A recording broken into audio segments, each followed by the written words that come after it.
মসজিদের জমি দখল করে নিচ্ছে, আন্দোলন করলে আমি হব বড় শত্রু। তার মানে ঈদগার জমি দখল করে নিচ্ছে, আন্দোলন করা যাবে না। ওয়াকাফ বিলের বিরুদ্ধে আন্দোলন করা যাবে না। যদি বাংলায় আন্দোলন করো, সবথেকে বড় শত্রু হব আমি। তার মানে এই সুযোগটা পেয়েছে, কারা দিল?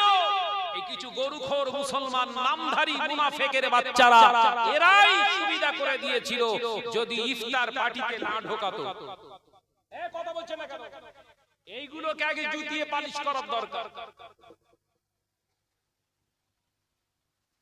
সারাদিন রোজা রাখলে এই আপনার অসুবিধা হচ্ছে না তো? আরে ব্রেনের ভিতরে ঘুরছে সব, ঘুমায় না আমার।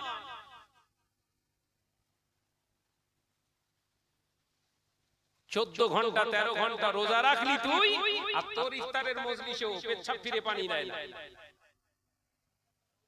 তোরে আগে জবাই করার দরকার। এই কথা বলছেন না কেন? সেই মনে আছে শুরুতেই বলেছিলাম, প্রতিবেশী ভাই বানিয়ে ফেলেছে কি আমরা ভাই ভাই।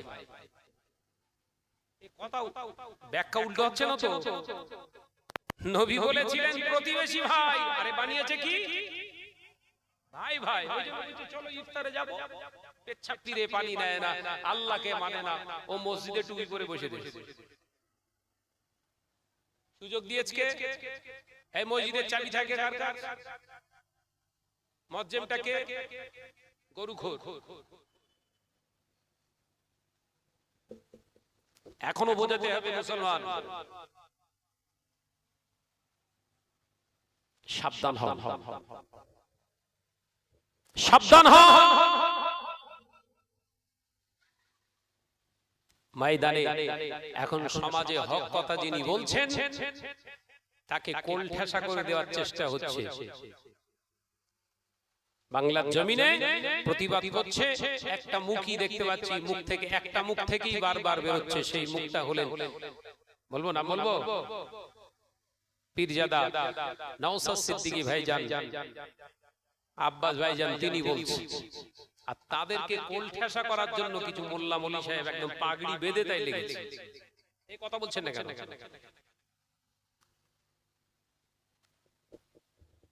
মুসলমানদের লজ্জা থাকা উচিত, যারা আজকে ইফতারের মজলিসে তাদেরকে ইনভাইট করে। হ্যাঁ, তারা অবশ্যই আসবে, আমাদের বাড়িতে আসবে, খাওয়া দাওয়া করবে, ইফতার নয়।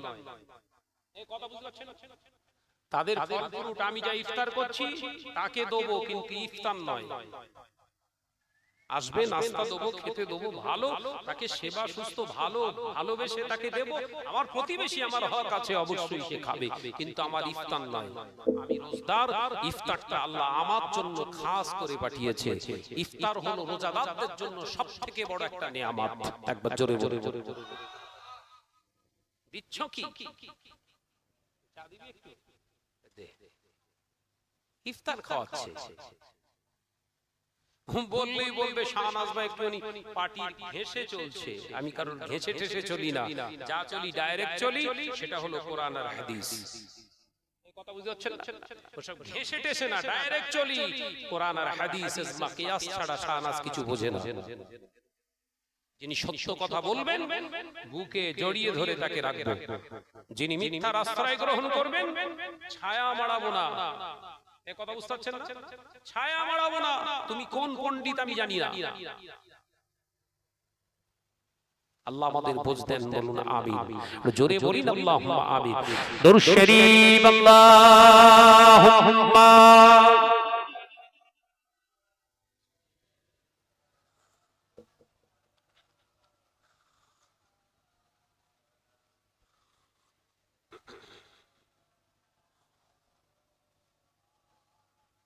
আমার জনেরা, যুবকেরা, ছেলেরা, বাচ্চারা, পর্দানশীনা মা ও বোনেরা, ও গম্ভীর গাছের মুসলমানেরা, আলোচনা বুঝুন। আল্লাহ নবী নূহ জানে বাদশা বাদশাহ হাবিবুল্লাহকে নবী জনাবে মুহাম্মদ রাসূলুল্লাহ সাল্লাল্লাহু আলাইহি ওয়াসাল্লাম পাক জবানে জানিয়ে দিয়ে গেলেন মান তাশাব্বাহা বিকওমি ফাহুয়া মিনহু রাওয়াহুল মুসনাদ আহমদ আল্লাহ নবী পাক জবানে জানিয়ে দিলেন ও আমার সাহাবীরা ও আমার সাহাবারা আমি নবী তোমাদের জানিয়ে দিয়ে গেলাম পৃথিবীর জমিনে তোমরা যে কওমের অনুসরণ করবে যার তাশাব্বাহ করে দুনিয়ার জিন্দেগিতে দুনিয়াদারি তোমরা করবে আমি নবী জানিয়ে দিলাম ফাহুয়া মিনহুম তাদের অন্তর্ভুক্ত হয়ে কিয়ামতের দিনে উঠবে ময়দানের মাহশারে তাদের সঙ্গে তোমাদের হাসর হয়ে যাবে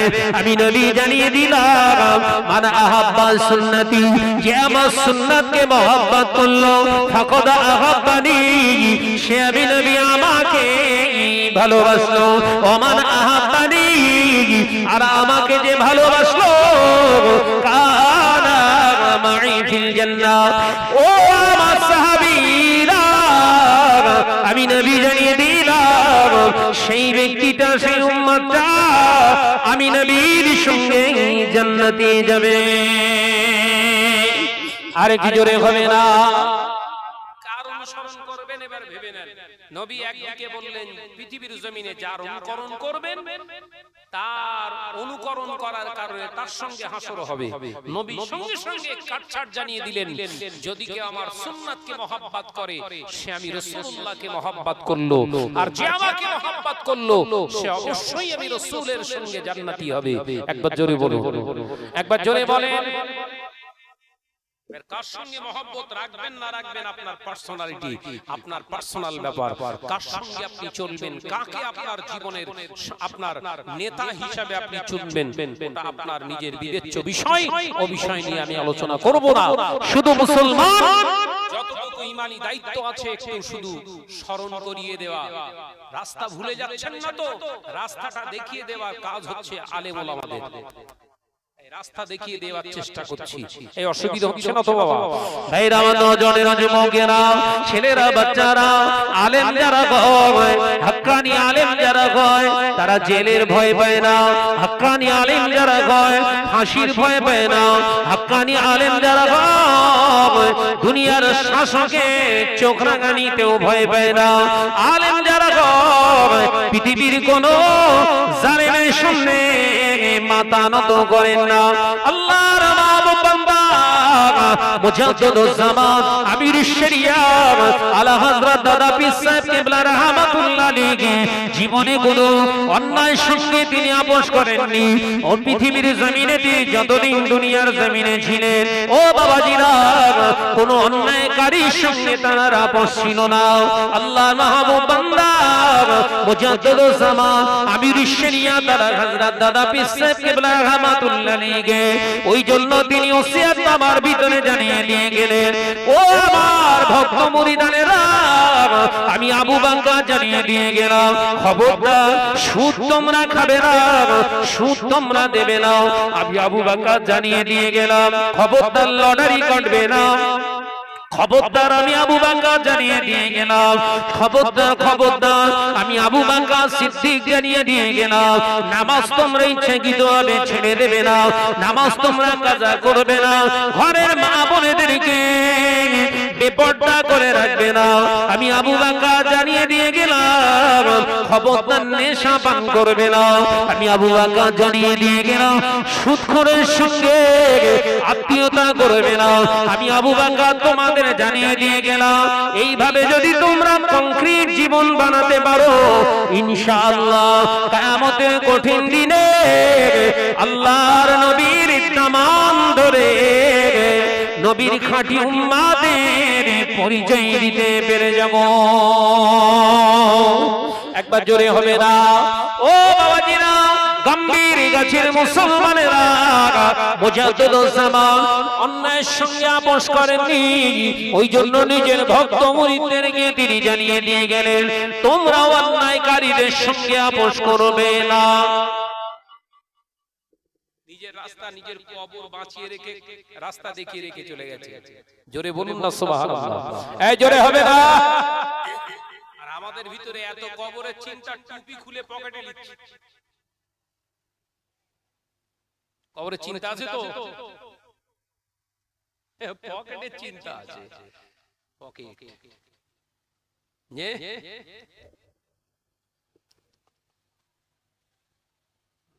ये हाल तेरा चाल है, मकसद तो तेरा माल है।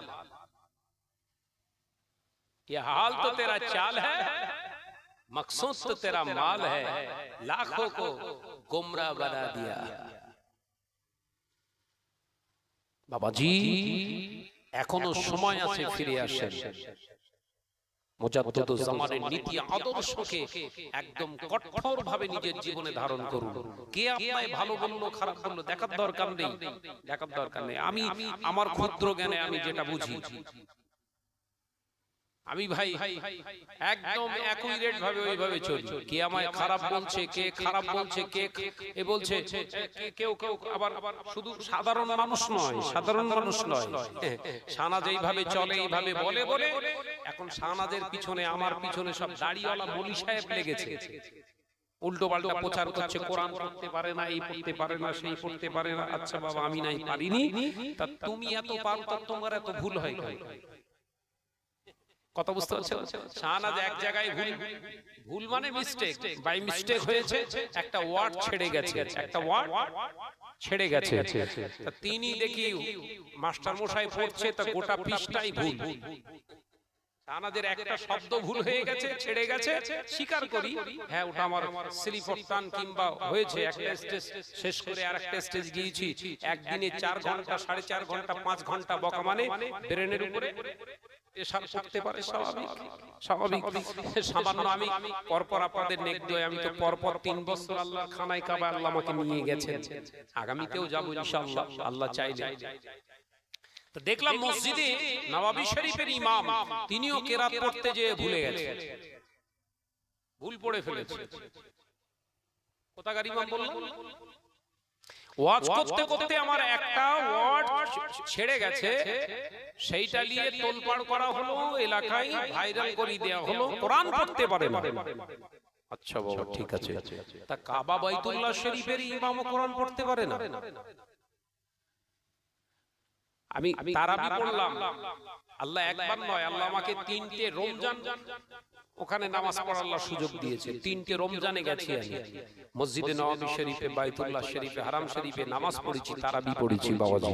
এখন তো 10 রাকাত তারাবি করে দিয়েছে, আর 20 রাকাত তারাবি যখন 2019 সালে আমি 20 রাকাত তারাবি পড়েছি বাইতুল্লাহ শরীফে, হারাম শরীফে এবং মদিনাতুল মুনাওয়ারায় 2019 সালে। তারপরেই করোনা হলো, ওই করোনার পর থেকেই কেটে কেটে 10 রাকাত করে দিয়েছি। কথা বুঝতে পারছেন না বাবাজিরা?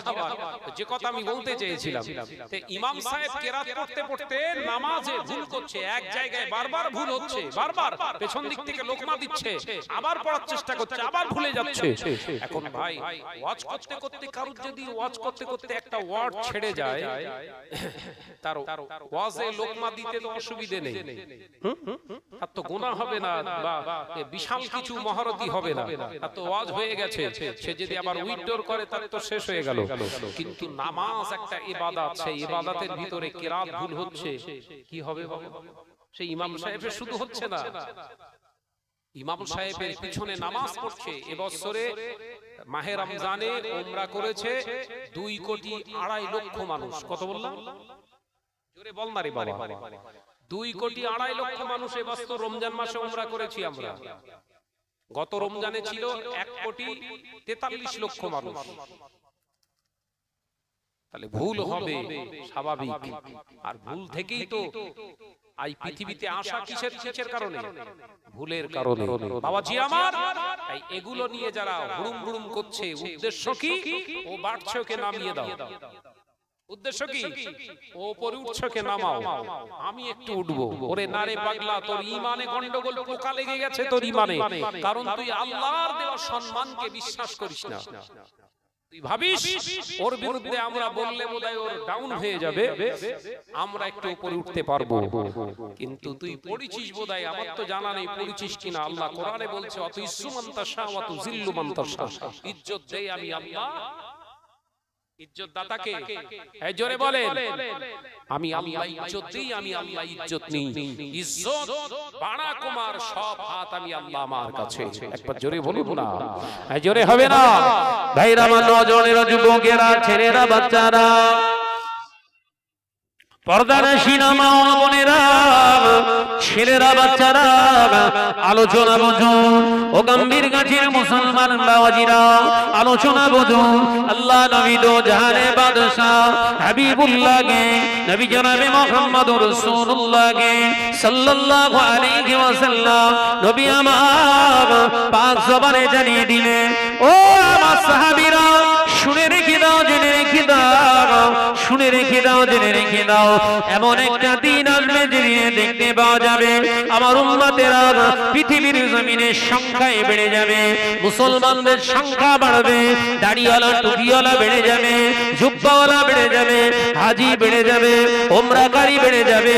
ও আমার সাহাবীরা, শুনে রেখে দাও, জেনে রেখে দাও, পৃথিবীর জমিনে আমার উম্মতরা অন্য কওমের কাছে নির্যাতিত হবে না, না, না, আমার আল্লাহ পাক তাদেরকে দিয়ে এই মুসলমানগুলোকে আল্লাহ নির্যাতন করাবে, তাদের উপর দিয়ে আল্লাহ পাক মুসলমানদেরকে পেটাতে থাকবে।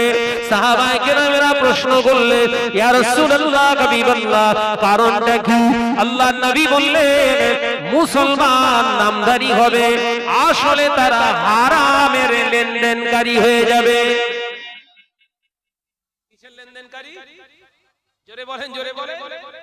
এবার এক একটা করে বাছেন। মহিলা সমিতি হালাল, বন্ধন গ্রুপ হালাল, কথা বলেন না। লটারি সব চুপ করে, সব লটারি কাটা হালাল না, সব চুপ করে মানে হালাল। লটারি কাটা জোরে বলতে হবে হারাম। গান বাজনা,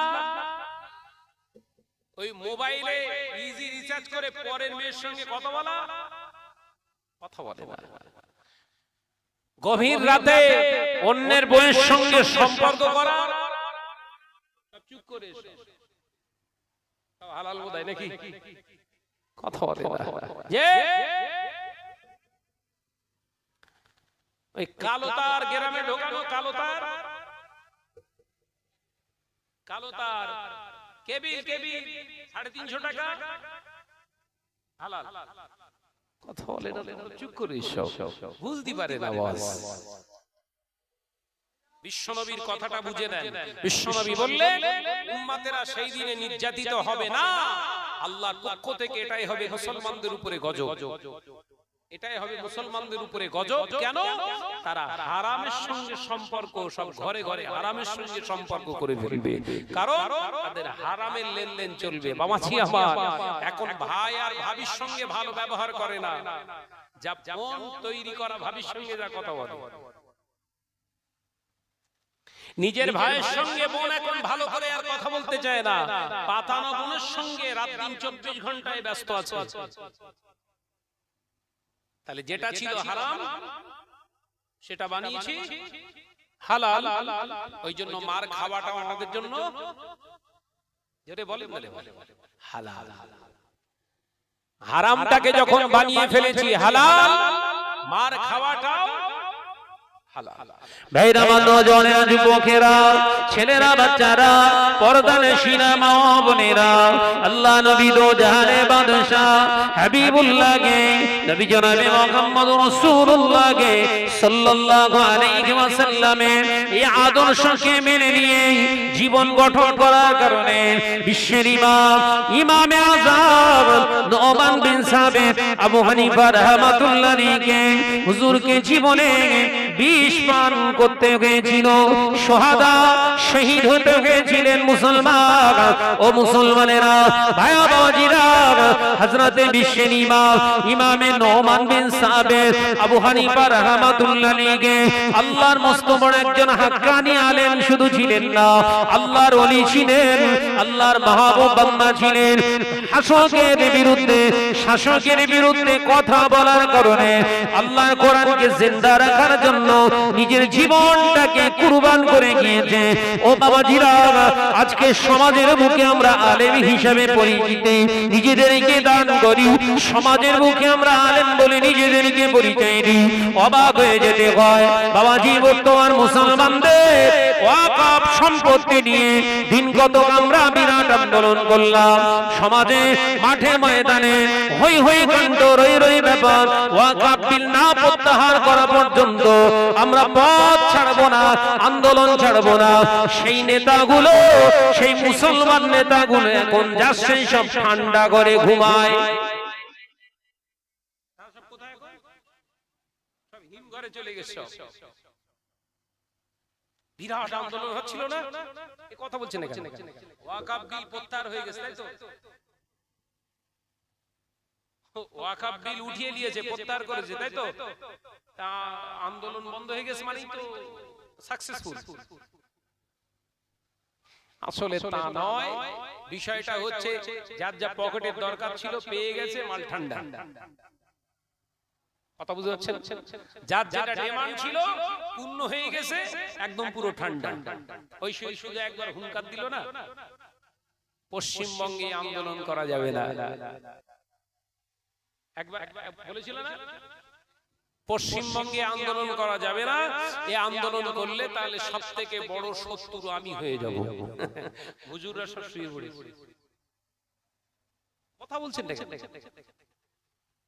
ও আম্বু তাম্বু করছিল, এই করব সেই করব, এই করব সেই করব। খোঁজ খবর নিয়ে দেখি মোটামুটি এই আন্দোলনের নাম করে বহু টাকা কালেকশন করে ঝেড়ে দিয়েছে। তাহলে মুসলিম লিডারের অভাব সমাজে, মুসলিম লিডার চুনুন। মুসলিম লিডার নেতা আমাদেরকে চুনতে হবে। এই মুসলিম লিডারের অভাব আমাদের ভিতরে বোধ করছি, এই অভাব না দূরীকরণ হওয়া পর্যন্ত আমরা জীবনে কোনো কাজে সাকসেসফুল হব না। আর এই মুসলিম লিডার আমাদের খুঁজতে গেলে এমন একজন ব্যক্তিকে লিডারত্ব আমাদেরকে দিতে হবে যার হারামের সঙ্গে কোনো সম্পর্ক থাকবে না। একবার জোরে হবে না? ওয়াকফ বিলের আন্দোলন করছে, দাড়িতে কালি মেরে। ওয়াকফ বিলের আন্দোলনে মুখ্য ভূমিকা নিচ্ছে কে? সে দাড়ি কলপ করে রেখেছে, যেটা হাদিস পাকের ভিতরে সরাসরি হারাম করা হয়েছে। কথা বলছে না কেন? যেটা আমরা পড়েছি, কালো কলপ করা, এই কালো কলপ করা এটা হচ্ছে শরিয়াতে সম্পূর্ণ নিষিদ্ধ, হারাম। এখন ওই ব্যক্তিটাকে যদি আপনি লিডার হিসাবে আপনার জীবনে চুনে নেন, তাহলে সবথেকে বড় ভুল আপনার জীবনে আপনি করেছেন। কারণ যে আল্লাহর সঙ্গে ধোঁকা দিতে কুণ্ঠিত বোধ করে না, আপামর জনসাধারণ আমার আপনার সঙ্গে ধোঁকাবাজি করবে না, কি গ্যারান্টি আছে? এই কথা বলছেন না কেন? আমি এগুলো ধরিয়ে দিচ্ছি বলেই তো খারাপ। এইগুলোই ধরিয়ে দিচ্ছি বলে যে আমাদের নেতা কে হবে, আমি বলিনি আমি হব। আমাদের নেতার অভাব বোধ করছি আমরা। নেতা কাকে মানাবো, কাকে আমরা মানবো? যে নেতা হবে শরিয়াতের একজন কট্টরপন্থী, প্রকৃত ইত্তেবায়ে সুন্নাতে নববীর উপরে নিজের জীবনটাকে চালনা করেন, যেমন ছিলেন মুজাদ্দিদুজ জামান। একবার জোরে বলুন না, জোরে হবে না? মুজাদ্দিদুজ জামান যত আন্দোলন করেছে এই জমিনে, বাংলা জমিনে, প্রত্যেকটা আন্দোলন সাকসেসফুল। একবার জোরে বলুন না। মুজাদ্দিদুজ জামান লিডারশিপ গ্রহণ করেছিলেন, তাকে গ্রহণ করানো হয়েছিল। এই বাংলার মুসলমানরাই বলেছিলেন আপনি আমাদের নেতা। একদিকে তিনি রাজনীতির আঙিনাটা দেখিয়ে গেছেন, তিনি রাজনীতি করেননি কিন্তু দেখিয়ে রেখে গেছেন রাজনীতি কিভাবে করতে হয়। অন্যায়ের রাস্তা অবলম্বন করলে কখনো রাজনীতি করা হয় না, ধোঁকা দেওয়া হয়। অর্থাৎ মিথ্যা দ্বারস্থ হয়েও না তোমরা। মুজাদ্দিদুজ জামান তিনি বলেছিলেন রাজনীতির আঙিনায় তোমরা থাকবে কিন্তু মিথ্যার হারামের আশ্রয় গ্রহণ করবে না। একবার জোরে বলুন না সুবহানাল্লাহ।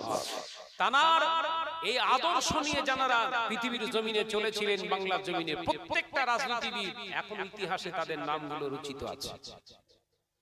অবাক হয়ে যেতে হয়। নাম শোনেননি? খোলাপোতার জমিনে শুয়ে আছে বজলুর রহমান দারগাপুরি নাম শুনেছেন? কথা বলছেন না। রাজনীতি করেছিলেন তো, কার নির্দেশে করেছিলেন? মুজাদ্দিদুজ জামান বলেছিলেন। সেই বজলুর রহমান দারগাপুরি রাহমাতুল্লাহ আলাইহি তিনি সেই সময় রাজনীতি করেছিলেন, অন্যায়ের সঙ্গে কোনো আপোষ করেননি বজলুর রহমান দারগাপুরি।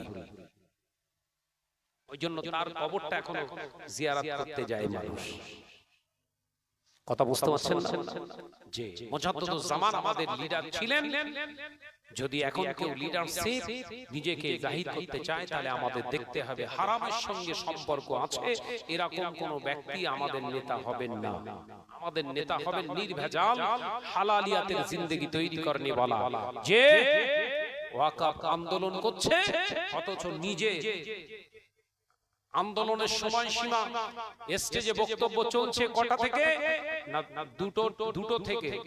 দুটো থেকে স্টার্ট চলবে কটা পর্যন্ত না আপনার মাগরিবের পর পর্যন্ত হবে। দুটো থেকে বক্তব্য শুরু হয়েছে, স্টেজে বসে আছে, আসরের নামাজ শেষ হয়ে গেছে, মাগরিবের নামাজ শেষ হয়ে গেছে, নেতাদের নামাজ নেই। এরা নাকি আমাদের পথ দেখাবে, এই কথা বুঝতে পারছেন না? এ বললেই তো শাহনাজ খারাপ। ভাইরা, নওজওয়ানেরা, যুবকেরা, ছেলেরা, বাচ্চারা, আল্লাহওয়ালা নেতা, আল্লাহর মাহবুব বান্দা যারা হন তাদেরকে নেতা বলে মেনে নিলে কি হয়? তারা যেখানে অবস্থান করবে আল্লাহ পাক রহমত নাযিল করবে।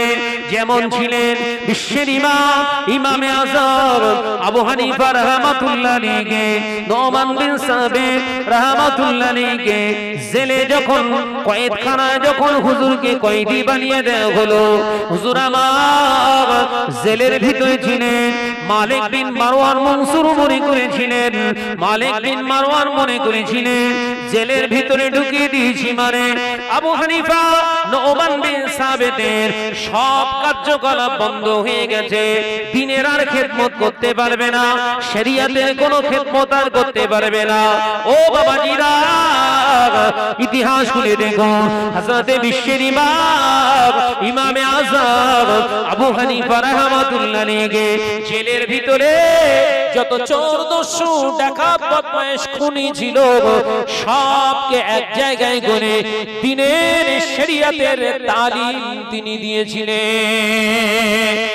এ দুজনেরা মুরব্বিয়ান গণেরা, ছেলেরা, বাচ্চারা, পর্দানাশীনা মা ও বোনেরা, আবু হানিফা রাহমাতুল্লাহ আলাইহি নোমান বিন সাবিত রাহমাতুল্লাহ আলাইহি যখন এইভাবে খেদমত করতে দেখলেন জেলের ভিতরে কয়েদখানার ভিতরে তিনি খেদমত করছে, ও নওজওয়ানেরা, হিংসুকেরা, মুনাফিকের দলেরা কি করলেন?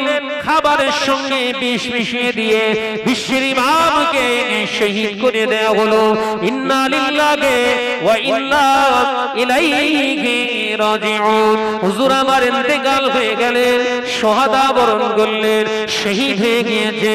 কিন্তু অবাক হয়ে অবাক হয়ে যাবেন কি না, না বিশ্বের ইমাম দুনিয়া থেকে চলে গিয়েছেন, হুজুরের লাশটাকে গোসল করিয়ে দাফন করানোর জন্য, জানাজা পড়ানোর জন্য যখন ফাঁকায় বার করা হচ্ছিল, দেখতে পাওয়া যাবে এক আবু হানিফাকে বিষ খাইয়ে শহীদ করে দেয়া হয়েছে বটে, কিন্তু তার সোহবতে যত কয়েদিরা ছিলেন সবাই আল্লাহর ওলি হয়ে গেছে। আমার আলোচনা বুঝতে পারছেন? তাহলে নেতা এমন ভাবে চুনুন, সেই নেতা যেখানে যাবে সেখানে শস্যের নয় রহমত ঝরবে। একবার জোরে বলুন, একবার জোরে বলুন, যে নেতার ওসিলায় আল্লাহর খাস রহমত নাযিল হবে, যেখানে যাবে ভালো পাওয়া যাবে। আরো একটা উদাহরণ দেই, মুজাদ্দিদুজ জামান ইন্তেকাল করেছে, কিছু না হলেও প্রায় 90 এর কাছাকাছি। কত বছর? 90 প্লাস হয়ে গেছে, হিসাব করলে 90 প্লাস প্রায়। বাবাজি, মুজাদ্দিদুজ জামানের হাতের একটা লাঠি আছে। কি বললাম? মুজাদ্দিদুজ জামানে ব্যবহার করতেন হুজুরের হাতের একটা লাঠি, হুজুরের আছে। যখন আব্বাজান বাংলা আসামের হাজী মুফতি আজম মিসলা হুজুর পীর কেবলা রাহমাতুল্লাহ আলাইহি হায়াতে আছেন, আমি তখন আছি ওখানে।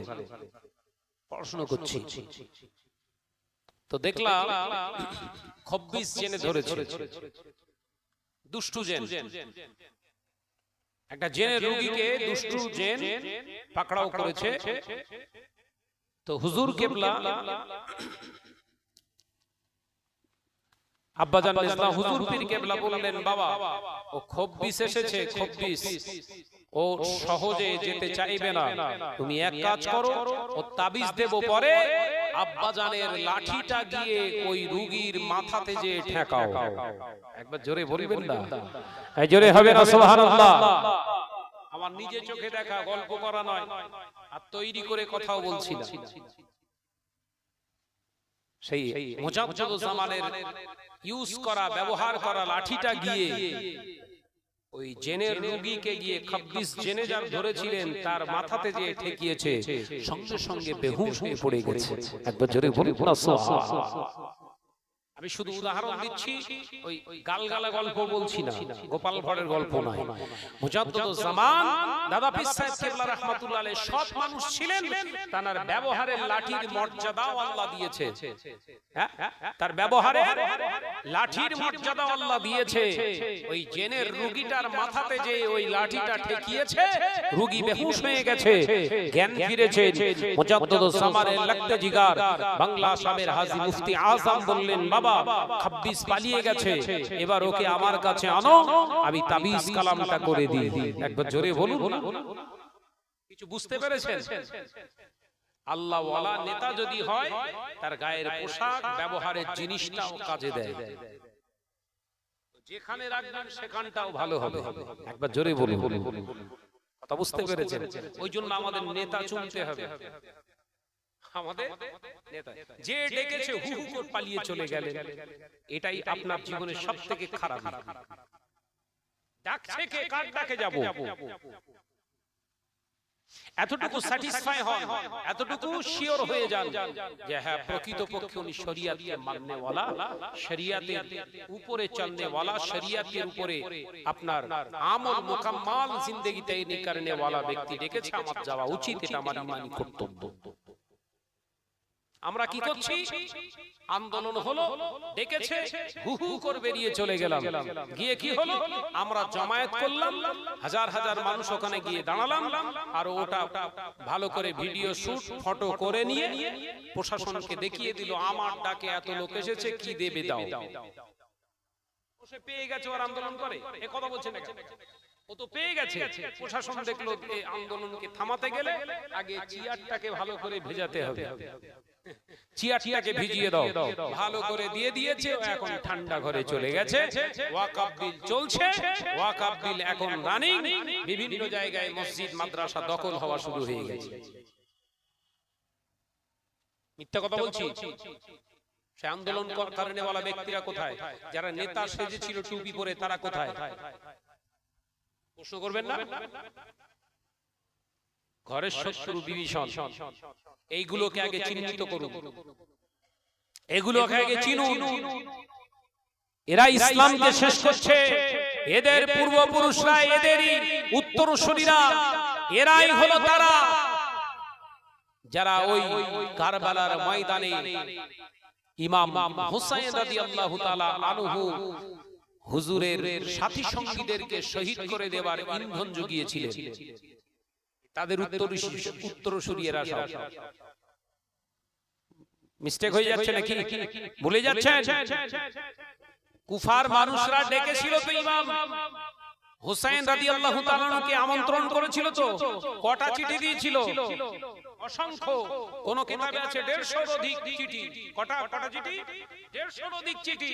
আসুন হুজুর, আসুন, আমরা ওই ইয়াজিদের রাজতন্ত্র আমরা মানব না, ইয়াজিদকে আমরা খলিফা হিসেবে মানব না, আপনি আসুন, আপনার হাতে হাত দিয়ে আমরা বায়াত গ্রহণ করব, আপনি হলেন আমাদের নেতা। কটা চিঠি? অতগুলো চিঠি পাওয়ার পরে মুসলিম বিন আকিলকে পাঠিয়েছিলেন আসল সত্যতা যাচাই করার জন্য। ভুলে যাচ্ছেন? শুনেননি? মুসলিম বিন আকিল রাদিয়াল্লাহু তাআলা আনহু রাসূল পাকের একজন জলিল কদর সাহাবী, আহা, বিশ্বনবীর একজন জলিল কদর সাহাবী মুসলিম বিন আকিল রাদিয়াল্লাহু তাআলা আনহুকে পাঠিয়ে দেয়া হলো কুফার জমিনে, তানাকেও শহীদ করে দেয়া হলো। হুজুরকে যখন শহীদ করে দিচ্ছেন, কিতাবে এসেছে মুসলিম বিন আকিল রাদিয়াল্লাহু তাআলা আনহু প্রথম গিয়ে তিনি অবস্থা দেখেছিলেন, হ্যাঁ সব ঠিক আছে, হুজুরকে চিঠি লিখে পাঠিয়ে ছেড়ে দিয়েছে। চিঠি চলে আপনার মাঝ রাস্তায় চলে এসেছে, তখনই মুসলিম বিন আকিলকে শহীদ করে দেয়া হলো। আর ইমাম সাইয়েদনা ইমাম হুসাইন রাদিয়াল্লাহু তাআলা আনহু হুজুরের কাছে যখন চিঠিটা এসে পৌঁছে গেছে, তিনি শহীদ হওয়ার আগে আরেকটা চিঠি দিয়েছিলেন, কিন্তু সেই চিঠিটা পৌঁছায়নি যে আসবেন না, কুফার মানুষেরও দুচরিত্রা, এরা আপনাকে আহ্বান করছে, একটাই উদ্দেশ্য, আপনাকে শেষ করে দেবে। ওখান থেকে ফিরে আসুন, আন্দোলনের জায়গায় ফিরে আসুন, ওয়াকফ বিল প্রত্যাহার করতে হবে। এই আহ্বান হয়েছে না হয়নি? এই কথা বলছেন না কেন? হয়েছে তো? তারা কোথায়? তারা কোথায়? আমি আপনি মাঝ রাস্তায় পড়ে গেছি, যাবেন কোথায়? ওই জন্য ঈমানি দায়িত্ব আছে, এখনো সচেতন হন। আমি আপনাদের ভাই মোহাম্মদ শাহনওয়াজ ছোট্ট করে কয়েকটা কথা বললাম, ঈমানের জায়গাটা শেষ করে আমি আপনাদের কাছ থেকে আলবিদা নেব। ভাইরা, নওজওয়ানেরা, যুবকেরা, ছেলেরা, বাচ্চারা, পর্দার শিনা মা বোনেরা, আলোচনা বুঝতে নিয়েছি না, তারা আল্লাহকে এক বলে মেনে নিলেন। আল্লাহ আপনার রব, আল্লাহ আপনার সব, ইজ্জতের মালিক আল্লাহ, সম্মানের মালিক আল্লাহ, রিজিকের মালিক আল্লাহ, পৃথিবীর জমিনের মালিক, আসমানের মালিক সবই আল্লাহ। আল্লাহর উপরে ঈমান আনলেন। ও বাবাজিরা, মুসলমান ভাই ও বাবাজিরা, আলোচনা বুঝুন। আজকের কিছু মুসলমান নামাজ আদায় করছে, রোজা আদায় করছে, হজ করেছে, উমরা করে এসেছে, মুখে দাড়ি, মাথায় টুপি আছে, জুব্বা পরে, হাজির মাল গায়ে দেয়। এই বিশ্বাস তাদের ভিতরে এখনো বিরাজ করছে, এই ঈমান তাদের উপরে এখনো ভিতরে বিরাজ করছে। কি এই সরকারটা যদি চলে যায়, আমরা মারা পড়ে যাব।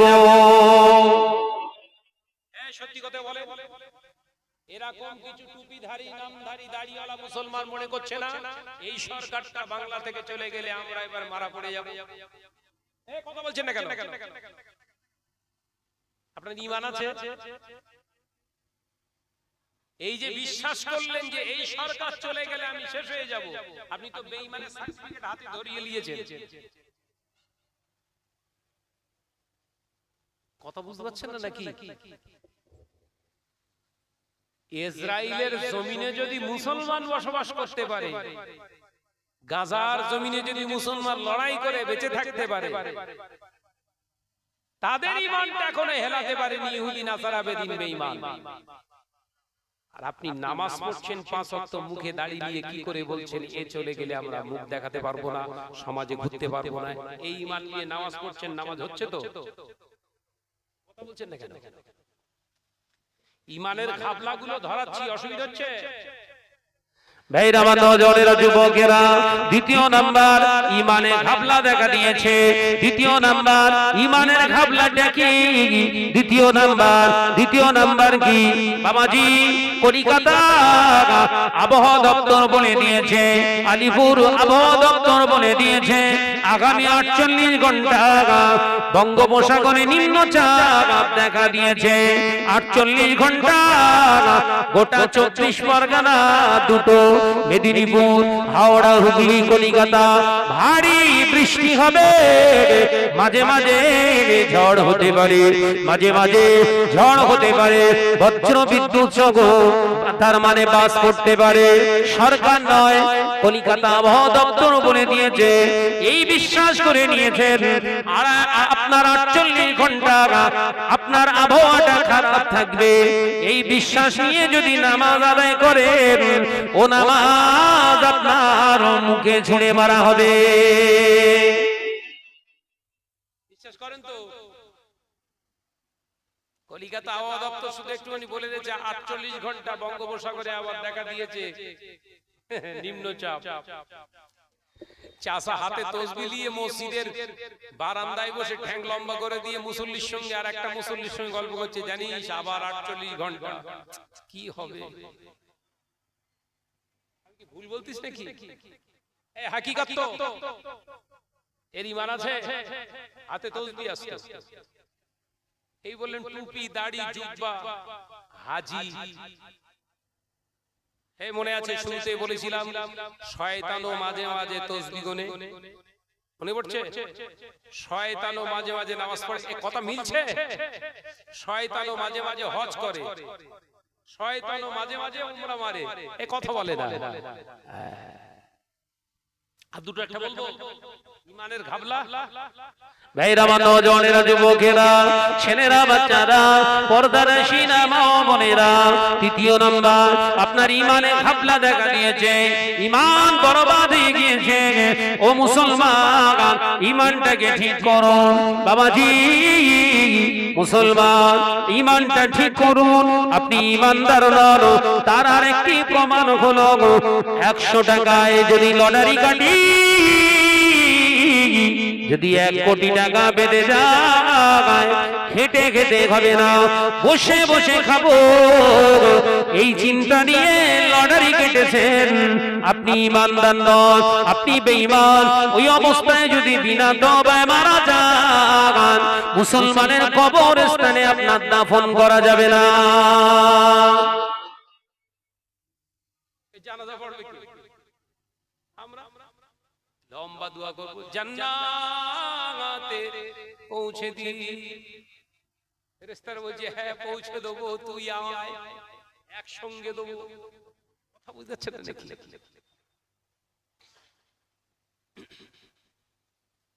এ নওজওয়ানেরা, মুসলমানেরা, ভাই বাবাজিরা, মনে কষ্ট নেবেন না। যে মুসলমানটা লটারি কাটে, ওই মুসলমানটা যদি বিনা তওবায় মারা যায়, ওর ইন্তেকালের পরে কোন 5 ওয়াক্ত নামাজি মুসল্লি ওর জানাজা নামাজে যেতে পারবে না। ওশিয়াদুল্লাহ বাইহি আল্লামাহি আল্লামা মাওলানা রুহুল আমিন সাহেব রাহমাতুল্লাহ আলাইহি কিতাবের ভিতরে পরিষ্কারভাবে জানিয়ে দিলেন, একজন লটারিখোর যদি বিনা তওবায় মারা যায়, ওর ইন্তেকালের পরে 5 ওয়াক্ত নামাজি গিয়ে ওর জানাজা নামাজ পড়তে পারবে না। ও বাবাজি, যারা লটারিখোর হয়, লটারি কাটে, ওর দান, ওর টাকা কোন ধর্মের কাজে লাগানো যাবে না, ধর্মীয় প্রতিষ্ঠানে নেওয়া যাবে না। ওই যদি লটারিখোরের টাকা দিয়ে মসজিদ বানানো হয়, ওই মসজিদের সিজদা আল্লাহর দরবারে কবুল হবে না। কোন মুসলমান যদি ওই লটারিখোরের টাকায় শাদি খায়, ওই যতটুকু খানা খেলো, ওই খানা খাওয়ার পরে শরীরে যে রক্তটা তৈরি হলো, ওই রক্তটা হলো হারাম। শরীরের ভিতরে ফিল্টার হয়ে বীর্য তৈরি হয়, 80 ফোঁটা রক্তের ফিল্টার করে 1 ফোঁটা বীর্য নিগৃহীত করে আল্লাহ। আল্লাহ পাক ওই বীর্যটা হারাম বলা হয়েছে। ওই বীর্যটা দিয়ে যদি সন্তান দুনিয়ার জমিনে ভূমিষ্ঠ হয়, ওই সন্তানটা অবৈধ সন্তান, হারামি সন্তান হিসেবে বিবেচিত হবে। জোরে বলুন নাউজুবিল্লাহ। জোরে বলে। আল্লাহ শুকর, গাম্ভীর গাছি এলাকায় লটারি কাটে না, এরা সব ভালো আছে নাকি?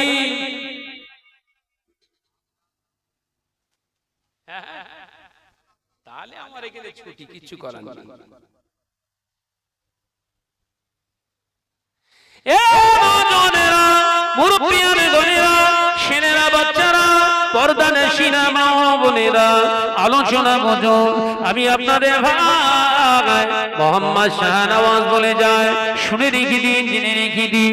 মুসলমান ঘরে ছেলেরা সাবধান হয়ে যান, শুনে রেখে দিন, শুনে রেখে দিন। আল্লাহ পাক লটারিকে পৃথিবীর জমিনে হারাম করে দিয়েছে, আমার আপনার জন্য হারাম।